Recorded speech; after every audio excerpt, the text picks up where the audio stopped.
Hello everyone. हम start कर रहे हैं जो उत्तर प्रदेश बीटीसी यानी डीएलएड की जो परीक्षा होती है वो हम कर रहे हैं चतुर्थ सेमेस्टर फोर्थ सेमेस्टर के जो गणित है और उसका क्वेश्चन पेपर सोल्व करेंगे हम। ठीक है, तो ये क्वेश्चन पेपर जो है आपका 2025 में आया है। आपको इस पेपर में 1 घंटा मिलता है, समय जो मिलता है। ठीक है, और 25 अंक का होता है ये। ठीक है, तो चलिए स्टार्ट करते हैं। तो चलिए पहला क्वेश्चन देखते हैं। ये पहला क्वेश्चन आपके सामने लिखा हुआ है। ये अंडर रूट के अंदर लिख रहा है अंडर रूट बी अपॉन ए गुणा अंडर रूट सी अपॉन बी गुणा अंडर रूट ए अपॉन सी। ठीक है, इसका मान हमें बताना क्या आएगा इन चारों ऑप्शन में से। ठीक है, तो चलिए लिखते हैं इसे। इसे ऐसे लिख सकते हैं हम, B upon A multiply root के अंदर सी अपॉन बी मल्टीप्लाई गुणा ए अपॉन सी। ठीक है, तो इसका जो रूल है, एक रूट के अंदर ये अलग अलग लिखे हुए हैं, इनको हम एक साथ भी लिख सकते हैं गुणा में। तो बी अपॉन ए गुणा सी अपॉन बी गुणा ए अपॉन सी। ठीक है, हम इन्हें एक साथ भी लिख सकते हैं। यदि अलग अलग हैं तो उन्हें एक साथ लिख सकते हैं गुणा में, और एक साथ लिखे हुए हैं तो अलग अलग लिख सकते हैं। ठीक है, इस ये वाला फॉर्मूला लग रहा है यहाँ पर। तो हमने ये लगा दिया।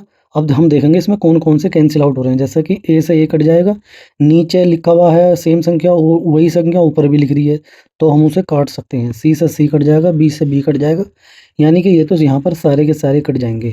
जैसे ए से ए कट गया, सी से सी कट गया, बी से बी कट गया, सब एक एक बार ही कटेंगे। तो यानी कि अंदर बचेगा रूट के अंदर 1। अब 1 का रूट भी क्या होता है, 1 ही होता है। ठीक है, तो इसका जो आंसर है वो 1 आ जाएगा, option number C. C is the correct option इसका। ठीक है, तो दोस्तों ये क्वेश्चन आपका यहाँ पर कंप्लीट हो गया है। अब हम देखेंगे क्वेश्चन नंबर 2, यानी कि ये वाला क्वेश्चन करेंगे हम। यदि साइन थीटा की वैल्यू 1/2 है तो टेन थीटा का मान जो है बताना है। ये थीटा है। ठीक है, थीटा, इसे थीटा बोल रहे हैं इसे। तो साइन थीटा की वैल्यू 1/2 है तो टेन थीटा का मान हमें बताना है इन चारों में से क्या है। तो हमारे पास दिया है साइन थीटा बराबर 1/2। हमें तो सिर्फ ये बहुविकल्पी कैलकुलेशन ना आंसर पर टिक मारना है। ठीक है, तो कितनी भी जल्दी कैसे भी कर सकते हैं इसे। साइन थीटा बराबर 1/2 है। इसे करने के तरीके दो हैं, अभी बताता हूँ।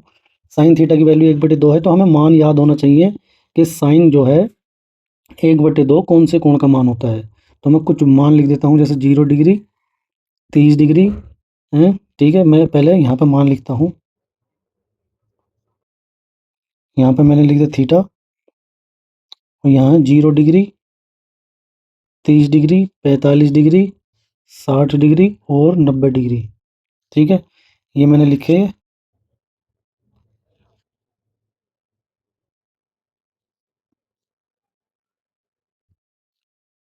अब हमने यहाँ पर लिखा है साइन। सबसे पहले साइन ही होता है साइन थीटा। तो साइन 0 का मान होता है 0। ठीक है, साइन 0 का मान होता है 0।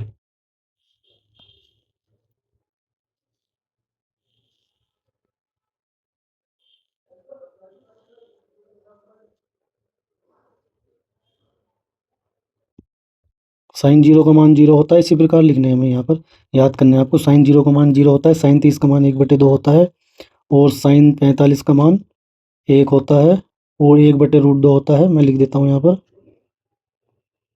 साइन 45 का मान होता है 1/√2। साइन 60 का मान होता है √3/2, और साइन 90 का मान होता है 1।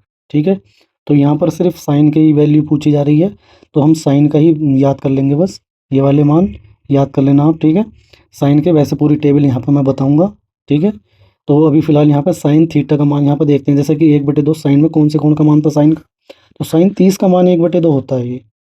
ठीक है, 1/2 यहीं लिख रहा, तो हम यहाँ पर लिखेंगे साइन 30 डिग्री बराबर 1/2 हुआ। ठीक है, तो साइन 30 का मान होता है, यहाँ पर लिखा हुआ था साइन थीटा बराबर 1/2।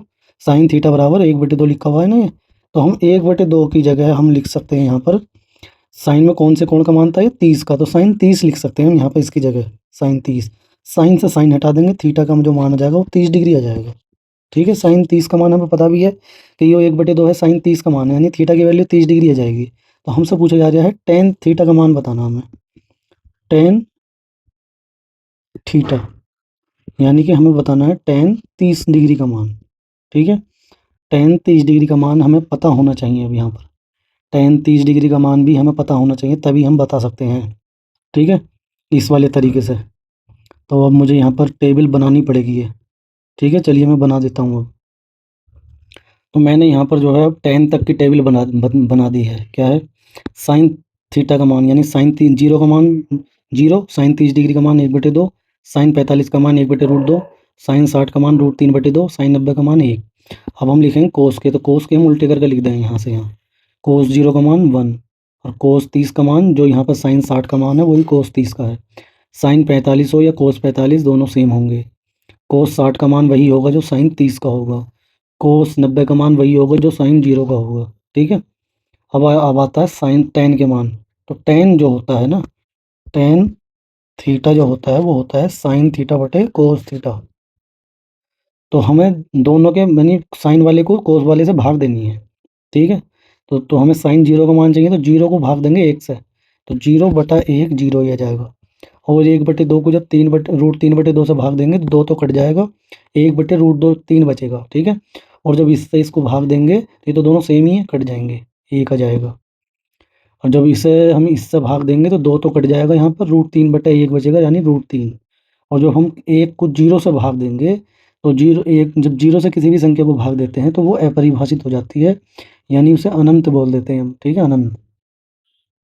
तो यहाँ पर जो tan 30 का मान हमें बताना था, tan 30 का मान क्या आएगा? 1/√3। 1/√3 यहाँ पर लिख देंगे, 1/√3। ठीक है। हमें बस वो टेबल याद होनी चाहिए, ये साइन के, कोस के, टेन के, इनके मान अगर याद है तो हम फटाफट बता सकते हैं। ठीक है। जैसे हमें हमें ये देखना था, साइन, इन्होंने देखा साइन 30 या साइन थीटा बराबर 1/2 है। ठीक है। तो यानी कि यहाँ पर इस 1/2 हो जा जो होता है साइन में, वो 30 डिग्री का मान होता है। तो थीटा का मान कितना आएगा? 30 डिग्री। और थीटा यहाँ रखना है, तो टेन 30 का मान हमें बताना है, यानी। और टेन 30 का जो मान होता है वो कितना होता है? 1/√3। ठीक है, बस 1/√3 पर टिक मार देंगे, फटाफट आ जाएगा। एक तरीका तो ये हो गया इसका। अब दूसरा तरीका, टेबल याद करके आए तो दूसरा तरीका क्या है? साइन थीटा बराबर 1/2 है। ठीक है। तो एक समकोण त्रिभुज में ही होते हैं ये जितने भी ट्रिग्नोमेट्रिक मान है, थीटा वाले ये रेशो हैं, ये एक समकोण त्रिभुज के अंदर ही होते हैं, जिसमें ये थीटा कोण है। ठीक है, ये कण होता है, इस कोण के अनुसार ये लंब हो जाएगा और ये आधार हो जाएगा। ठीक है। तो आधार को हम ए से कह देते हैं, लंब को एल से, कण को के से। ठीक है। और यहाँ पर इसे याद करने की ट्रिक भी बताऊंगा अभी। तो जो साइन होता है वो होता है हमारा लंब बटे कण। तो लंब बटे कण, तो यहाँ ट्रिक पहले लिख देता हूँ। ट्रिक क्या है? लाल बटे के ए। लाल बटे कक्का बोल दें इसे। तो इसे याद करने का ट्रिक है, ये साइन, एस साइन को बताएगा, और फिर cosine cos ten, S C T, sine cos ten, ये दोनों बता रहे हैं। एस का मतलब है साइन। तो साइन थीटा होता है लंब बटे कण, लंब बटे कण, लंब बटे कण। ठीक है, लंब बटे कण। साइन हो गया लंब बटे कण। इसी प्रकार मैं यहीं भी बता देता हूँ अभी। कोस हो जाएगा आधार बटे कण, टेन हो जाएगा लंब बटे आधार। ठीक है। और इनका उल्टा करेंगे तो वो भी आ जाएगा। तो अभी फिलहाल हम यहाँ पर साइन देख रहे हैं, साइन थीटा बराबर 1/2 है, यानी हम इसे लिख सकते हैं लंब बटे कण, लंब एल कण के। तो यहाँ पर ये डायरेक्ट इससे मान देखें तो लंब की वैल्यू कितनी आ जाएगी? 1, कण की वैल्यू 2। तो अब हम यहाँ पर क्या लिख देते हैं? यहाँ पर समकोण त्रिभुज बना लेते हैं एक। ठीक है, समकोण त्रिभुज, जिसमें से ये थीटा कोण हो जाएगा। लंब कितना हो गया? 1, कर्ण कितना हो गया? 2। तो आधार निकालना पड़ेगा, इसका आधार हमें निकालना पड़ेगा ए। आधार, ये कर्ण है और ये लंब है। इसमें एक पाइथागोरस फॉर्मूला होता है, यहाँ पर पाइथागोरस फॉर्मूला है, कर्ण का स्क्वायर बराबर आधार का स्क्वायर प्लस लंब का स्क्वायर। चाहे लंब पहले लिख दो, आधार बाद में लिख दो, स्क्वायर है यहाँ पर, ये तो ठीक है, ये फॉर्मूला लगेगा। कर्ण को हम के स्क्वायर, आधार को ए स्क्वायर प्लस एल स्क्वायर ऐसे भी लिख सकते हैं। ठीक है। अब यहाँ पर हमें आधार निकालना है। तो आधार का मतलब यहाँ पर कर्ण कितना है? 2, तो 2 का स्क्वायर हो जाएगा। आधार हमें निकालना है, ए का स्क्वायर कह दो या फिर आधार का स्क्वायर कह सकते हैं आप। आधार का वर्ग प्लस लंब कितना? 1, तो 1 का वर्ग, 2 का वर्ग हो गया 4। आधार का स्क्वायर, एक का स्क्वायर एक ही होगा, ठीक है, एक इधर आ जाएगा तो 4 - 1 बराबर आधार का स्क्वायर, 4 में से 1 गया 3 बराबर आधार का वर्ग। हमें तो आधार निकालना है तो आधार बराबर हो जाएगा 3 पे जो है क्या चला जाएगा, रूट चल जाएगा, रूट स्क्वायर रूट, ठीक है, वर्गमूल। तो ये आ जाएगी आधार की वैल्यू, आधार आ गया। हमें क्या चाहिए था, टेन, हमें चाहिए टेन थीटा। टेन होता है हमारा लंब बटे, यहाँ से लाल बटे का लंब बटे आधार, लंब बटे आधार। लंब कितना हो गया, लंब है इसका 1 और आधार कितना है √3, तो ये 1/√3 आ जाएगा, ठीक है। और यदि टेबल याद है तो टेबल से थोड़ा और जल्दी हो जाएगा। तो इसको ऑप्शन नंबर डी जो है वो करेक्ट ऑप्शन है, ठीक है दोस्तों। तो ये क्वेश्चन भी यहाँ पर कंप्लीट हो गया है। अब हम इस क्वेश्चन को सॉल्व करेंगे। क्वेश्चन है, स्पर्श रेखा और स्पर्श बिंदु से खींची गई त्रिज्या कितना कोण बनाती है, ठीक है। तो चलिए करते हैं इसे। हमारे पास एक तो वृत्त है ये,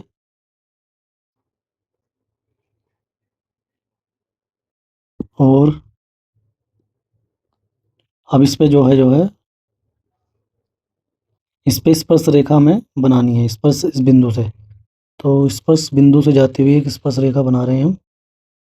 तो ये तो दूर दूर रह गई अभी, तो हम मिला देंगे इसे, ये,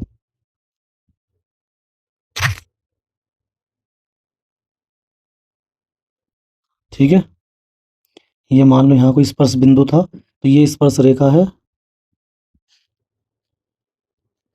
और ये स्पर्श बिंदु है,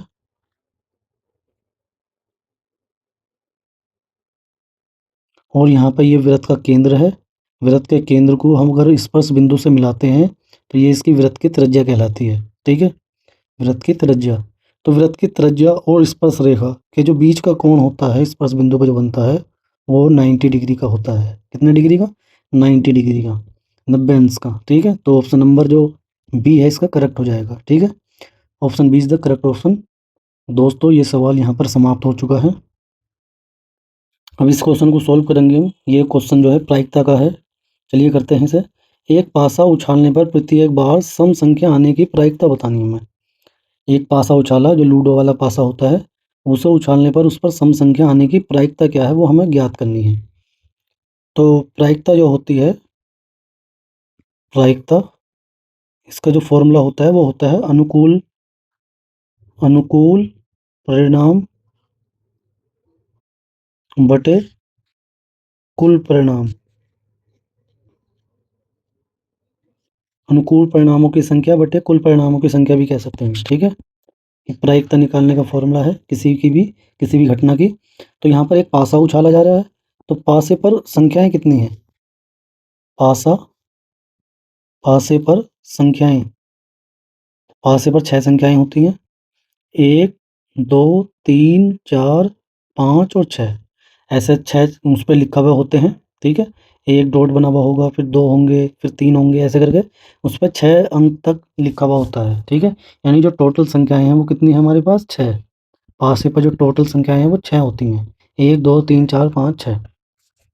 तो अब इनमें से जो है सम संख्याएं कौन सी हैं, सम संख्याएं, सम संख्याएं कितनी हैं, 2 है, 4 है और 6 है। 3 संख्याएं हैं सम, 2 और 4 और 6, ठीक है।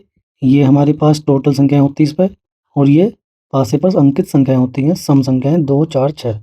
अगर विषम संख्याएं भी पूछा जाए तो विषम संख्याएं भी हमारी 3 ही होती हैं इसमें। एक होती है 1 3 और 5, ये विषम संख्याएं हैं। सम संख्याएं भी 3 होती हैं, विषम संख्याएं भी 3 ही होती हैं, ठीक है। तो एक सम संख्या आने की प्रायिकता हमें ज्ञात करनी थी। तो प्रायिकता, प्रायिकता को हम ऐसे लिख देते हैं, सम संख्या आने की प्रायिकता। अब नीचे को फॉर्मूला लिख देता हूँ मैं, ठीक है। वो इसे ऐसे भी लिख देते हैं, पी, अब अगली बार लिखूंगा, चलो इसे ऐसे रहने देते हैं। ऊपर लिखेंगे कुल सम संख्याएं भी लिख सकते हैं यहाँ पे ऊपर। अनुकूल परिणाम कौन से हैं, सम, सम संख्या आने की प्रायिकता पूछी जा रही तो अनु, यहाँ पर लिख सकते हैं हम कुल सम संख्याएं, कुल सम संख्याएं, ये इसके अनुकूल परिणाम है। सम संख्या आने की प्रायिकता निकालने दो। और कुल संख्याएं पासे पर अंकित जो टोटल संख्या है वो, ठीक है। तो कुल सम संख्याएं कितनी है? 3 है, 2 4 6, और कुल संख्याएं 6 हैं, 1 2 3 4 5 6। इसे काट देंगे, 3 एकम 3, 3 दूनी 6, 1/2 इसकी प्रायिकता आ जाएगी। और इसे हम ऐसे भी लिख सकते हैं, प्रायिकता को पी से डिनोट करते हैं।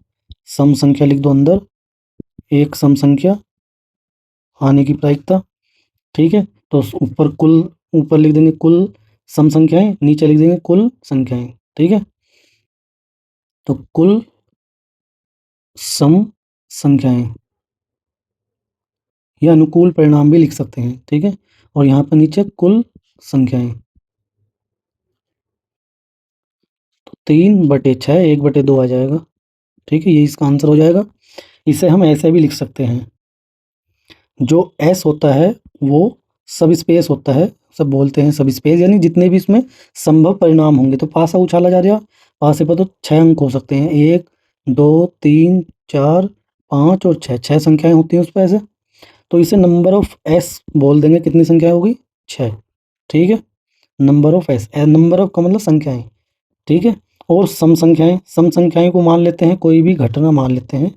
एक घटना कह दी हमने, ई एक घटना है जिस पर सम संख्याएं हैं। तो 2 4 और 6, 2 4 और 6, 6 हमारी जो घटना है, इवेंट है, वो उसमें सम संख्या आने की घटना ये है। तो इसमें नंबर ऑफ ई कह देंगे इसे। नंबर ऑफ ई कितनी है? 3 है, ठीक है। अब हमें प्रायिकता निकालनी थी एक सम संख्या आने की, तो प्रायिकता को पी से डिनोट कर देंगे। ये यहाँ पर अभीष्ट प्रायिकता भी लिख सकते हैं आप, अभीष्ट प्रायिकता, अभीष्ट प्रायिकता भी लिख सकते हैं आप। Number of S, number of E ऊपर लिखेंगे जो अनुकूल परिणाम है, और नंबर ऑफ एस नीचे लिखेंगे, ठीक है। तो नंबर ऑफ ई 3 थे, नंबर ऑफ एस 6 थे, तो ये कट का 1/2 आ जाएगा। 1/2 हमारा करेक्ट ऑप्शन हो जाएगा, ठीक है, आंसर हो जाएगा 1/2, यानी कि आपका ऑप्शन नंबर ए, ठीक है। तो दोस्तों ये क्वेश्चन भी यहाँ पर कंप्लीट हो गया है। अब हम इस क्वेश्चन को सोल्व करेंगे। क्वेश्चन आपका ये है 0.0000008 का घनमूल है, इसका हमें घनमूल बताना है, ठीक है। चलिए करते हैं इसे।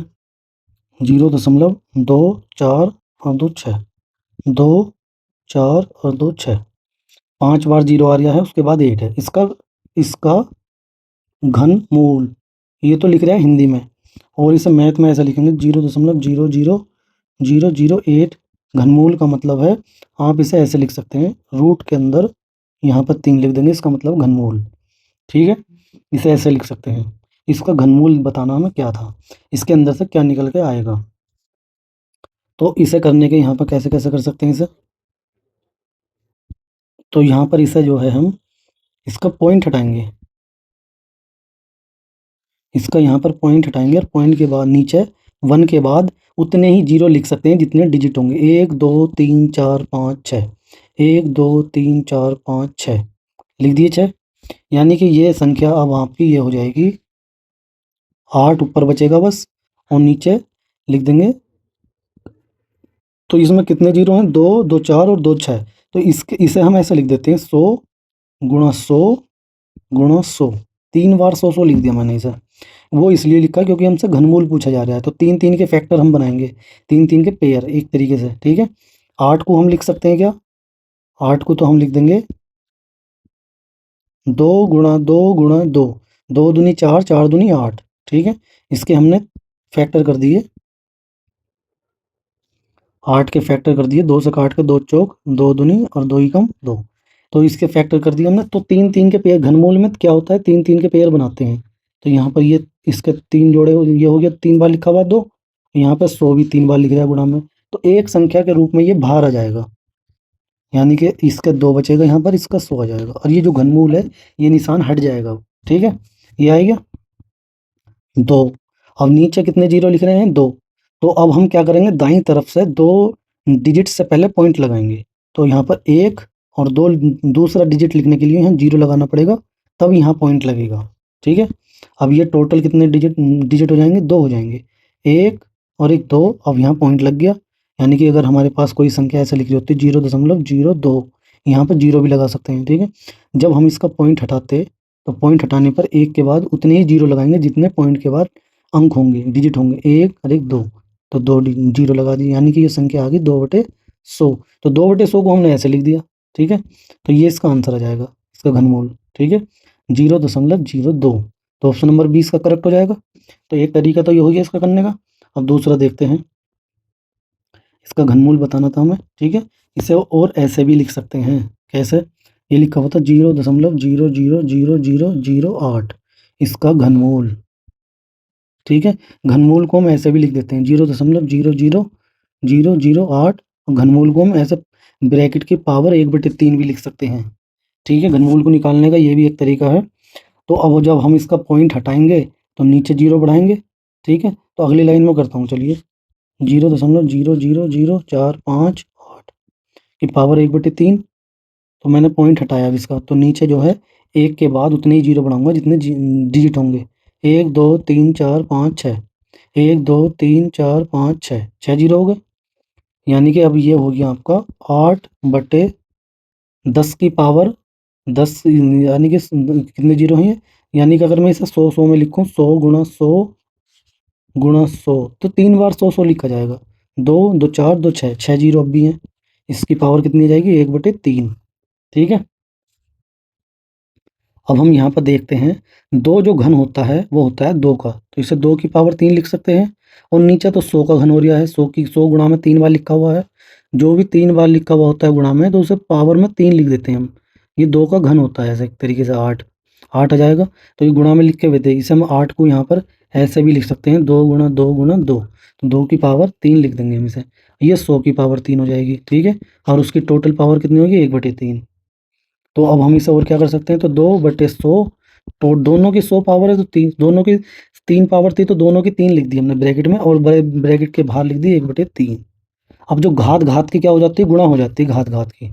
तो 2/100 की घात 3 गुणा 1/3, घात घात की गुणा कर देंगे, घात यो भी है घात यो भी, गुणा कर दी हमने, 3 से 3 कट जाएगा, 3 एकम 3, 3 से 3 कट गया, 1 की गुणा 1 से करेंगे 1 ही आ जाएगा, यानी ये आएगा 2/100। अब फिर से पॉइंट में लिखना पड़ेगा इसे, तो 2 जितने ही 0 होते हैं उतने ही यहाँ पर डिजिट बनाने होते हैं, फिर पॉइंट लगता है, उससे पहले चाहे कितने ही 0 लगा लो, ठीक है। तो पॉइंट नीचे 2 0 थे, तो 2 ही डिजिट से पहले पॉइंट लग जाएगा, 1 और 1 2, यहाँ पॉइंट लग गया, ठीक है। तो ये इसका आंसर आ गया, एक तरीका ये हो गया इसका, ठीक है। और एक तरीका इसका पॉइंट से है, ये एक तरीका इसके ऑप्शन से समझते हैं, वो सबसे जल्दी होता है उससे, उस तरीके से। वो क्या है, हमसे पूछा जा रहा था इसका क्या है, घनमूल बताना था हमें। तो इसका घनमूल बताना, और जो भी ऑप्शन में लिख रहे हैं उसका घन, उसका ये घन है लिखा हुआ, इस इन सब के जो भी सवाल ऑप्शन है उन सब का यदि हम घन निकालेंगे तो जिसका ये घन ये आ जाएगा वही आंसर हो जाएगा, ठीक है। अब घन का मतलब है 3 बार लिखना होता है, जैसे 2 का घन लिखते हैं हम, 2 का घन, तो 2 को गुणा में कितनी बार लिखेंगे, 3 बार, और गुणा करके आ जाएगा जो भी घन होगा उसका। ऐसे ही इसे 3 बार लिखेंगे गुणा में, और गुणा करके ये आना चाहिए। तो एक चीज़ समझो, यहाँ पर जो पॉइंट लग रहा है 2 डिजिट से पहले लग रहा है, तो मैं गुणा करूँगा इसकी, जैसे इसकी यहाँ पर 3 बार लिखूँगा इसे, 3 बार लिखूँगा मैं, तो इधर लिख देता हूँ, थोड़ा सा जगह कम पड़ रही है तो आगे लिखता हूँ, चलो, 0.02 गुणा 0.02 गुणा 0.02। हमने ऐसे 3 बार घन करना पड़ेगा, 3 बार जब ही तो आएगा, ठीक है। इससे पहले हम ये भी लिख सकते हैं 0.02 का घन, ठीक है।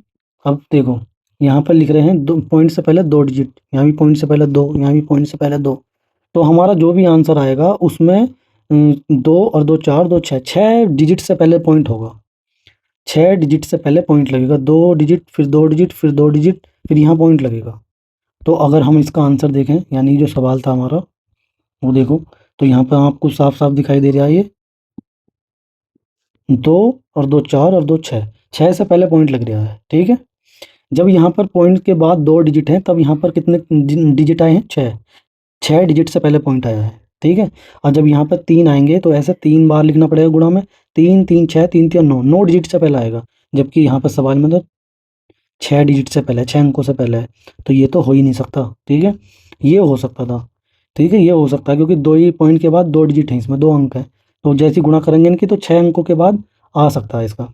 यहाँ पर ये नहीं हो सकता, तो 4 अंकों से पहले लग रहा है, यह नहीं आ सकता।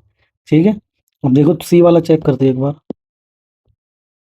तो मैं पहले इसे गुणा तो कर ले, तो 2 दूनी 4 दूनी 8, 8 लिख दिया यहाँ पे। अब हमें जो है 6 2 और 2 4 और 2 6, 6 डिजिट से पहले पॉइंट लगाना। तो एक तो ये हो गया, 2, अब 6 अंक बनाने के लिए 0 लगाने पड़ेंगे। 2 3 4 5 6 यहाँ पॉइंट लग जाएगा। ठीक है, तो अब 1 2 3 4 5 6। ठीक है, अब देखो दूसरा ऑप्शन देखते हैं जो 8 वाला था, 0.08। यदि इसका घन करें हम तो वही आना चाहिए था जो हमारा सवाल था। यदि नहीं आया तो ये ऑप्शन गलत हो जाएगा। तो अब इनकी गुणा करेंगे, 8 अट्टे 64, 64 की 8 से गुणा करो, यानी 8 का घन। एक तरीके से 8 का घन बताना हमें यहाँ पर। 8 का घन होता है 512, गुणा कर लेना, हम 512 आएगा। 3 बार गुणा करोगे जब, 8 अट्टे 64, 64 की फिर 8 से गुणा करोगे तो 512 आ जाएगा। ठीक है, 512 लिख दिया हमने यहाँ। और 6 डिजिट बनाने थे हमें, तो 1 2 3, 3 जीरो लगाने पड़ेंगे, तब जाकर यहाँ पॉइंट लगेगा, ये 6 हो जाएंगे। लेकिन ये तो वहाँ पर है ही नहीं, ये तो वो तो 8 लिखा हुआ ओनली वहाँ पर। तो 8 भी तभी आ सकता है जब 2 की गुणा हो, 2 की गुणा 3 बार हो, 2 गुणा 2 गुणा 2, 2 दूनी 4, 4 दूनी 8। ठीक है, तो ऑप्शन नंबर बी करेक्ट हो जाएगा इसी तरीके से देखेंगे तो हम। ठीक है दोस्तों, ये क्वेश्चन भी यहाँ पर कंप्लीट हो गया है।